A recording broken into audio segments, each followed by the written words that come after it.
دوسری طرف نواب عالیان علی خان جو اپنی شاندار پرسنالٹی کے ساتھ مردان خانے میں اپنے پرانے دوستوں کے ہمراہ بیٹھے تھے، جس میں کہ کتنے ہی نواب، سردار، سرکار اور کمشنر، ڈی ایس پی وغیرہ تھے۔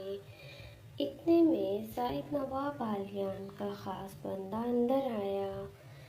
نواب صاحب، وہ ثوابی علاقے کے سردار، سفید حویلی کے سب سے بڑے بیٹے اور آپ کے خاص دوست ابراہیم داؤد درانی آ گئے ہیں۔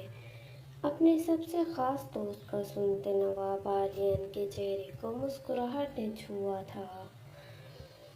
وہ اپنی خوبصورت شخصیت کے ساتھ اپنے خاص بندوں کے حصار میں حویلی کے بڑے سے کار پورچ میں آئے تھے، جہاں سامنے ہی سردار ابراہیم داؤد درانی کی جدید عالی شان گاڑی آ کر رکی تھی۔ درجنوں گارڈز کی گاڑیوں کے حصار میں ان کے ایک گارڈ نے فوراً اترتے ہی دروازہ کھولا تھا۔ ابراہیم داؤد درانی، جو 6 فٹ 1 انچ لمبا، ہلکا سا گندمی رنگت لیکن بہت ہی سحر انگیز شخصیت کا مالک، ڈارک براؤن آنکھیں جو اس کی پرسنالٹی میں اضافہ کرتی تھیں، پرکشش شخصیت کا مالک تھا۔ اس وقت نواب عالیان علی خان کو سامنے دیکھتے ابراہیم داؤد درانی مسکرایا تھا، وہیں نواب عالیان بھی مسکراتے اس کی طرف بڑھتے۔ 31 سال کے ابراہیم درانی کے بغل گیر ہوئے تھے، وہ بھی پوری محبت اور جوش و خروش کے ساتھ۔ کیسے ہو ابراہیم؟ میں ٹھیک ہوں، تم کیسے ہو عالیان؟ ابراہیم درانی بھی خوش اخلاقی سے بولے تھے۔ 2 سال بعد ملنا ہوا ہے، نواب عالیان مسکراہٹ سجائے بولے۔ ہاں، بس تم بھی اب لائف میں مصروف ہو اور میں بھی۔ ویسے میں تو شادی شدہ بندہ تھا، لیکن تم کہاں مصروف ہو؟ ہاں، مانا کہ اپنے علاقے کے سردار اور بڑے جاگیردار ہو، لیکن ابھی تو کنوارے ہی ہو نا۔ ہم سے پوچھو کہ شادی کے بعد کیا حال ہوتا ہے؟ نواب عالیان یہ بولتے ہنس دیے تھے، وہیں ابراہیم کے ہونٹوں کو بھی مسکراہٹ چھو گئی تھی۔ آؤ اندر آؤ، اب یہیں کھڑے سب باتیں کرنی ہیں کیا؟ یہ بولتے نواب عالیان ابراہیم درانی کو لیے مردان خانے کی طرف بڑھ گئے تھے۔ اپنے محبوب کو کسی اور کا ہوتے دیکھنا بہت مشکل ہے یارا، اور خاص کر تب جب وہ انسان آپ کا اپنا بھائی ہو۔ یہ سنتے ابراہیم درانی ہلکا سا ہنسا تھا، پر آنکھوں میں آئی نمی اسی پل نامحسوس انداز میں چھپا گیا تھا۔ وہ رحم دل، ذمہ دار سردار ایسا ہی تھا، اپنی تکلیف اپنے ہی دل میں رکھنے والا۔ نواب عالیان بھی اس کی آنکھوں میں آئی نمی کو بخوبی محسوس کر گئے تھے۔ مشکل ہے، پر وہ اتنا سا ہی بولا تھا، پر یہ بولتے ہی اس کی دل کی دھڑکنیں تیز ہوئی تھیں، ہاتھوں کی مٹھیاں بھیجی تھیں، اور وہ اپنی سحر انگیز ڈارک براؤن آنکھیں کچھ دیر کے لیے بند کرتے ٹھنڈی آہیں بھرنے لگا تھا، اور اسی پل آنکھوں کی جھلی کے آگے وہ نازک سا وجود لہرایا تھا، جو اب اس کا نہیں تھا بلکہ اس کے بھائی کا ہونے والا تھا۔ کیا ہوا ابراہیم؟ نواب عالیان اس کے جسچرز کو دیکھتے ہی سمجھ گئے تھے۔ درد عشق کا احساس انہیں ہو گیا تھا، کیونکہ اب وہ بھی اپنی زندگی میں ایسا ہی محسوس کرنے لگے تھے۔ عشق چیز ہی ایسی ہے۔ کچھ نہیں، بس کچھ یاد آ گیا تھا۔ بات بدلتے ابراہیم درانی بولا، خیر چھوڑو عالیان، اپنی شہزادیوں سے تو ملواؤ۔ ہاں کیوں نہیں؟ سکینہ،